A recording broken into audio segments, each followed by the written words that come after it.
So, you want to build bigger, more impressive legs. Of the arsenal of different lower body exercises that you can choose from in accomplishing that, in this video, I'm going to give you 9 tips on how you can perform the leg press to bring your leg muscle growth from meh to amazing.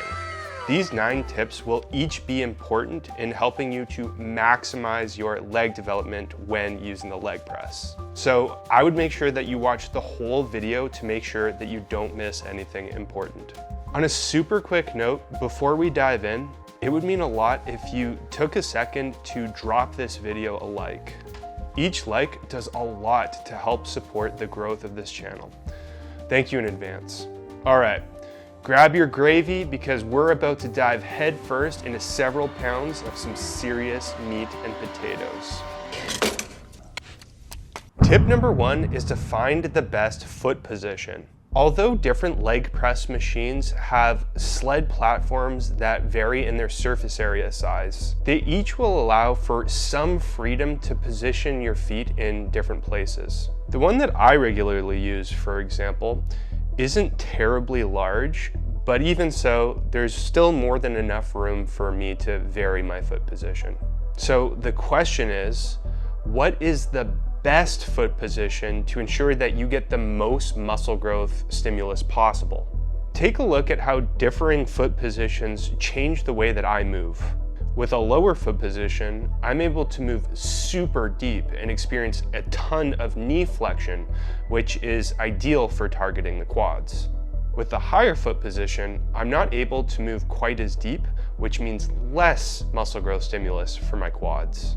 And even with the depth that I am able to move with, my lumbar spine starts to round more than I'd like it to at the bottom of each rep.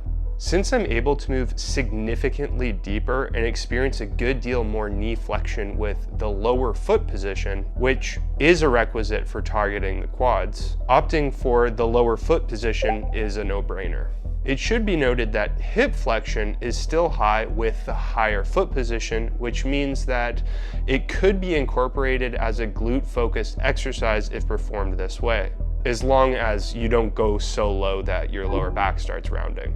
But since hip flexion is also high when using a lower foot position, you would be hitting your glutes pretty hard in addition to maximally stimulating your quads. There might be some very specialized training programs that call for a higher foot position when using the leg press to intentionally take out most quad stimulus and only target the glutes. But for most people who want to hit their quads optimally with a good amount of glute and adductor stimulus to boot, then the lower foot position is the way to go.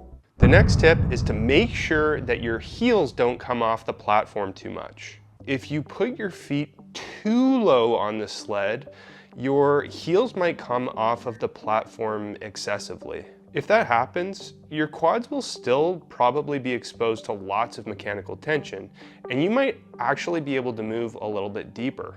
But since it would leave you in probably a weaker position and lower the potential amount of weight you would be able to lift, it might not be ideal for muscle growth. Intentionally raising your heels might be a good idea in some contexts though, like if you're recovering from a hip injury. But outside of that, it's probably better to aim to keep your feet flat on the platform for the most part.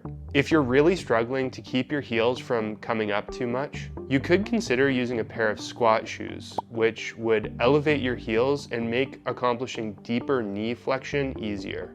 The next form tip is to find the best foot width position for you. Should you pick a width that's wide, narrow, or somewhere in between? Here's the answer. I would pick the foot width that allows you to move with maximal depth without your lower back coming off the seat or rounding, or without anything feeling like it's going against the grain around your knees, ankles, hips, or lower back. Doing a bit of experimenting is probably warranted to find the best position for you. Here's the best foot width for me. It allows me to move with tons of depth in a way that feels really smooth across all of my joints and the connective tissue around them. I've experimented by using a narrower stance, but I don't love it because it just doesn't feel as smooth as the shoulder width stance. And moving with a super wide stance, for me, inhibits the amount of depth that I'm able to reach at the bottom of each rep. That's what works best for me, but it might be a little bit different for you. So I would do a little bit of experimenting to find what that sweet spot might be. Here's another super important tip for you. As you lower the sled down, push your knees out to the side.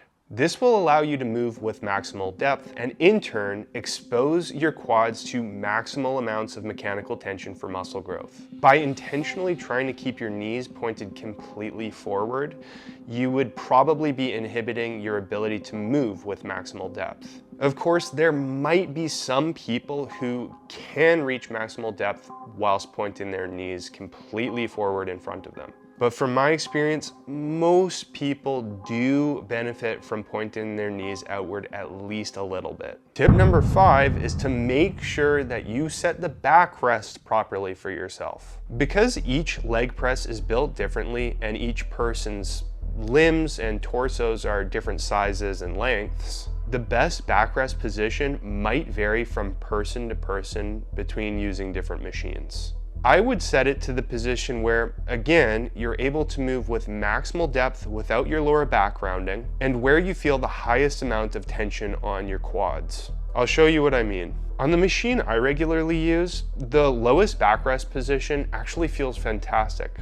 However, I bottom the sled out before I'm able to move as low as I want to be moving. For that reason, I don't use that setting. At the highest setting, I'm able to move as low as I want to without my spine rounding and whilst feeling a ton of tension on my quads. So for me, that's the best position. For you, a bit of experimentation is probably warranted to match your body proportions with the specific machine that you're using. Let's move on to the next tip. Lower the sled as deep as possible at the bottom of each rep. Ideally, you want to lower your sled to the point where your knees reach your torso or even go past it a bit, and to the point where your thighs come flush up against the backs of your calves. As mentioned earlier, by moving into that super deep position, you'll accomplish tons of knee flexion for some serious stimulus for your quads. There will also be tons of hip flexion, which will lead to some stimulus for your glutes as well. And if you are pushing your knees out to the side, your hips will be abducted, which will lead to stimulus for your adductors to boot. Not a bad deal. The caveat to moving super deep is that you just want to make sure that your lower back isn't rounding or your butt isn't coming off your seat or your heels aren't coming up off of the platform too much, unless you're intending for that in a specialized context. Tip number 7 is a very important one. Breathe and brace your midsection correctly. Here's the breathing approach that's worked best for me. Inhale as you're lowering the weight down and ensure that you're holding your breath and bracing hard by the time you're in the deep bottom position. From there, you would continue to hold your breath and brace until you push to the top of the rep, at which point you would exhale and then repeat the process again for the next rep. If you want a full crash course on how to breathe and brace your midsection when lifting weights, I would watch this video. Understanding how to breathe and properly brace your midsection will help you to lift heavier weight, to move with more depth, and perform more high-quality reps safely to ultimately lead to the highest amount of muscle growth stimulus possible. So if you haven't watched that video yet, I would make sure to go ahead and watch it after you finish this one. I've gone ahead and linked it in the description below. The next form tip is to make sure you move with an appropriate rep tempo, aka rep speed. For most exercises, it's probably best to aim to move with a slower, more controlled eccentric and a faster, more explosive concentric. On the leg press, that means moving with more control on the way down and aiming to move faster and more explosively as you push the weight up. If you're wondering exactly how many seconds it should take as you lower the weight down to optimize muscle growth, the answer is probably somewhere between 1 to 8 seconds. From a practical standpoint, I found that aiming to move down over 2 to 4 seconds seems to be the sweet spot for most people. It's slow enough to practice moving with good form and to reinforce your mind-muscle connection, but not too slow to make the exercise psychologically too painful to get through. 6.5 hours later. If it isn't right now, this 9th tip will probably be super important for you at one point or another. The tip is to react intelligently when you experience knee or lower back pain when performing the leg press. From my work as a coach over the years, I've found that the most commonly reported areas of pain when performing this exercise are across usually the knees or the lower back. Fortunately, 90% of cases of both knee and lower back pain can be fixed from checking off the following 6 boxes.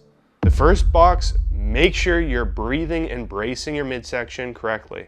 If you're not, then there's a higher chance that your lower back will round and more tension than you want will be distributed to your spine or the joints and connective tissue around your spine. Not to mention, if your spine isn't being well supported, then your knees might be forced to compensate and experience tension in a way that might be aggravating to them or the connective tissue around them. So make sure you're breathing and bracing correctly. Box number 2, make sure you're pushing your knees out to the side. If your knees are tracking straight out in front of you, it might inhibit the ability your femur has to move across the hip joint, which will probably inhibit your range of motion. If that happens, when you try to move the sled nice and low, it might lead to your lower back rounding, potentially leading to lower back pain. On top of that, by intentionally pushing your knees forward instead of pushing them out to the side, it might increase knee shearing, which could cause knee pain. Box number 3, move with slower eccentrics and or experiment with pausing at the bottom of each rep. Moving slower on the way down might help you to ingrain a smoother, more pain-free movement pattern. And by adding pauses at the deep bottom position of each rep, you'd be taking any explosiveness out of the equation that could be causing any kind of aggravating pain. Box number 4, make sure that your foot position and the backrest setting of the leg press machine you're using are optimally set for you. If your lower back starts rounding from positioning your feet too high on the platform, or if you feel like something is going against the grain from putting your feet too close together or too wide apart, then it probably won't be long before knee or lower back pain starts to follow. Box number 5, move with proper depth. One of the most common leg pressing mistakes I've seen people make is intentionally moving with subpar depth. I think this happens because some people prefer to avoid the difficulty that comes with moving with proper depth, or they do it with the intention of protecting their knees from injury. The irony in the latter is that by moving with subpar depth, it makes the exercise more injurious on the knees, not less. Though it does probably seem counterintuitive, and even though it is harder to do, moving with proper depth does put less stress on the knees. And box number 6, make sure you're not lifting too heavy. Lifting too much weight almost always leads to form breakdown and sloppier reps, all whilst putting extra tension on your joints and connective tissue. And that is a recipe for knee and or lower back pain.